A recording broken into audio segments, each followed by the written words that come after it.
Halo semuanya, pernah nggak sih kepikiran buat ngitung sesuatu yang abstrak banget kayak perasaan manusia?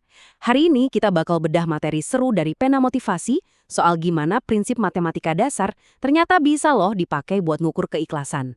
Ini bakalan jadi perjalanan yang menarik banget untuk melihat sisi logis dari kebajikan manusia yang paling dalam. Nah, pertanyaannya sekarang, bisa nggak sih keikhlasan itu dihitung pakai angka? Kedengarannya aneh ya, kita kan biasanya misahin dunia angka yang kaku dan pasti, dari dunia emosi yang kompleks banget. Tapi coba deh kita tantang pemikiran itu sebentar. Gimana kalau setiap hal baik yang kita lakuin sebenarnya adalah sebuah persamaan matematika? Oke, mari kita masuk ke bagian pertama dari konsep ini, yaitu tentang persamaan yang keliru. Di sini, interaksi kita sehari-hari itu ternyata bisa disederhanakan jadi yang namanya sistematika ikhlas. Coba bayangin sebuah rumus. Variabel di atasnya itu apa yang kamu kasih, terus dibagi sama variabel di bawahnya, yaitu apa yang kamu harapin sebagai balasan. Katakanlah, angka 1 itu mewakili 1 unit kebaikan atau usaha yang kamu lakuin.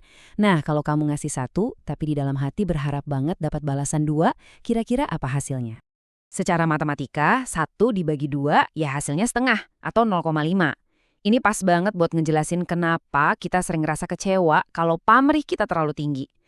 Kita ngerasa tekor kan? Padahal bukan karena kita kurang ngasih, tapi karena penyebutnya, yaitu ekspektasi kita, kegedean. Harapan yang kelewat tinggi itu justru ngurangin nilai dari kebaikan yang udah kita buat sendiri. Terus gimana kalau kita bikin imbang nih?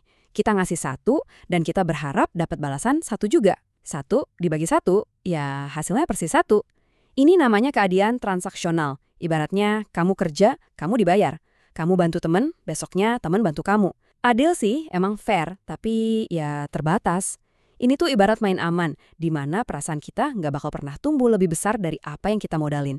Lanjut ke bagian kedua, kita bakal ngelihat lebih dalam tentang nilai kebaikan dan variabel kehidupan yang sering bikin rumit matematika hidup kita. Ngomongin soal variabel dalam rumus tadi, kita harus hati-hati dalam mendefinisikannya. Ada sudut pandang yang lumayan sinis dari sumber kita ini, yang bilang kalau bersyukur itu sekedar ndingkluk atau menunduk. Maksudnya, sengaja nurunin standar harapan kita. Logika sinisnya tuh begini, kita ngelihat orang lain yang lagi susah, terus ngerasa diri kita lebih baik dan itu bikin kita senang.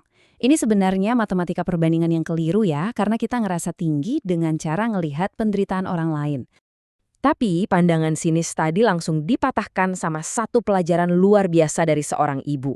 Beliau ngajarin soal mendisiplinkan diri buat tetap bersyukur di situasi apapun, mau lagi seneng atau lagi susah sekalipun. Jadi, syukur itu bukan akal-akalan nurunin ekspektasi biar kita ngerasa superior dari orang lain. Bukan gitu. Ini murni tentang ngejaga nilai syukur itu sendiri, terlepas dari gimana pun kondisi eksternal di sekitar kita. Untuk melihat penerapan nyata dari prinsip ini, mari kita bahas kisah dari seorang profesor matematika di Universitas Vanderbilt. Namanya Dr. Madison. Beliau ini jelas jagoan angka ya, tapi beliau sadar betul kalau angka itu bukan segalanya dalam persamaan hidup. Dr. Madison ini terkenal banget sama integritasnya yang tinggi.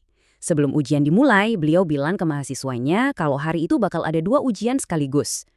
Langkah pertama, jelas ujian matematika itu sendiri. Tapi langkah kedua, ini yang menarik, yaitu ujian kejujuran.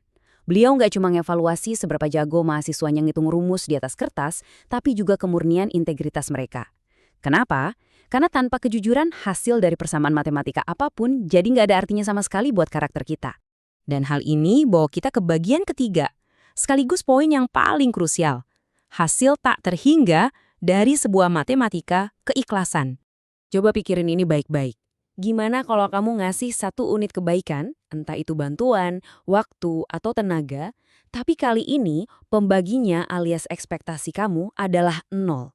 Kamu benar-benar gak berharap dibalas sama sekali. Di kalkulator biasa ngebagi angka dengan 0 kan, itu error ya, gak terdefinisi. Tapi dalam kemurahan hati manusia, kira-kira apa hasil dari persamaan ini?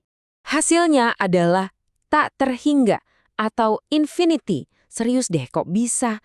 Karena saat harapan kamu itu 0, setiap hal kecil yang balik ke kamu nantinya bakal kerasa kayak bonus, kayak keajaiban. Keikhlasan yang murni yang ngasih tanpa pamrih itu nggak bakal bikin capek atau nguras emosi kayak kalau kita nungguin balasan. Malah, itu membebaskan banget dan ngasilin kedamaian batin yang benar-benar nggak ada batas akhirnya. Jadi, poin penting yang bisa kita tarik dari bedah materi ini adalah keikhlasan sejati itu jauh melampaui sekedar harapan transaksional. Selama kita masih ngitung-ngitung balasan apa yang bakal kita dapat, kita tuh secara nggak sadar lagi ngebatasin potensi kebahagiaan kita sendiri. Paling mentok ya, kita cuma dapat pas-pasan sesuai sama yang kita kasih. Tapi pas kita berani ngehapus ekspektasi itu, pas kita bikin pembaginya jadi nol, kita justru ngebuka pintu buat hasil emosional dan spiritual yang nggak terhingga. Sebagai penutup pembahasan kita kali ini, saya mau ngajak kalian merenung sebentar. Coba ingat-ingat lagi tindakan kebaikan yang udah kalian lakuin minggu ini.